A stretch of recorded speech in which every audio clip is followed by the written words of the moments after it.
దశ ప్రధానంగా ఉంటుంది. ఈ ఇంటర్వ్యూ దశలో చాలా మంది ఫెయిల్ అవుతూ ఉంటారు. ఎటువంటి తీసుకోవాలి చర్యలు తీసుకుంటే మనం బయటపడతాం ఇంటర్వ్యూలో?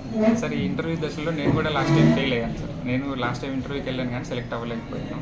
ఎందుకంటే ఇంటర్వ్యూలో ఎలా ఆన్సర్ చేయాలి అనేది ఒక చిన్న ఆర్క్ లాంటిది సార్. అది మనం ఎంత ప్రాక్టీస్ చేస్తే దాంట్లో మనకే బెటర్మెంట్ అంత తెలుస్తూ ఉంటుంది సార్.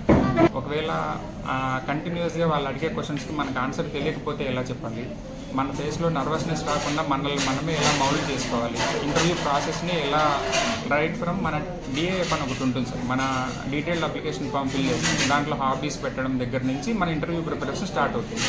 మన హాబీస్ ఏంటి, మన ఎక్స్ట్రా కరిక్యులర్ యాక్టివిటీస్ ఏంటి, మనకు అది నిజంగానే మన హాబీ ఉందా. సపోజ్ ఇప్పుడు నేను రామాయణం పెట్టాను అంటే రామాయణంలో ఎలాంటి క్వశ్చన్స్ నన్ను అడగచ్చు అని ఒక లిస్ట్ ఆఫ్ క్వశ్చన్స్ నేనే రెడీ చేసుకొని సపోజ్ అవి మా ఫ్రెండ్కి ఇవ్వడం కానీ, లేదంటే మా ఫ్రెండ్తో నన్ను క్వశ్చన్స్ అడగమని చెప్పడం కానీ, నెంబర్ ఆఫ్ మాక్ ఇంటర్వ్యూస్ ఇవ్వడం ద్వారా ఏమవుతుందంటే టూ అడ్వాంటేజెస్ సార్. ఒకటి, అదే క్వశ్చన్ మెయిన్ ఇంటర్వ్యూలో అడిగితే మనకు ఆల్రెడీ క్వశ్చన్ ఫేస్ చేశాం కాబట్టి ఒక మంచి ప్రిపేర్డ్ అండ్ స్ట్రక్చర్డ్ ఆన్సర్ ఇవ్వచ్చు.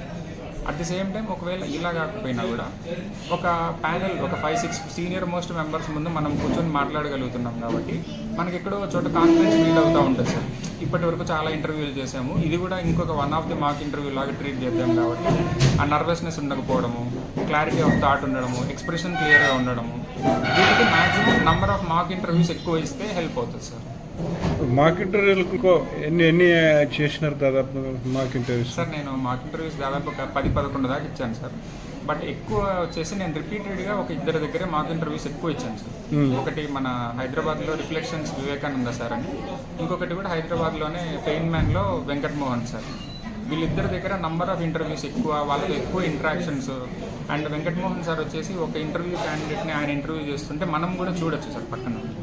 సో అతను ఏం తప్పులు చేస్తున్నాడు, నేను అలాగే చేస్తానా, అతను ఎలా ఒక కంఫర్టబుల్లో లేని ఏరియా నుండి ఇంటర్వ్యూని తనకు కంఫర్టబుల్ ఏరియాకి తీసుకెళ్ళాడు, ఇట్లాంటివి ఎక్కువ చూసి వివేకానంద సార్, వెంకట్ మోహన్ సార్తో ఇంటరాక్ట్ అయ్యి కొంచెం ఫైన్ ట్యూన్ చేసుకున్నాం సార్ నేను.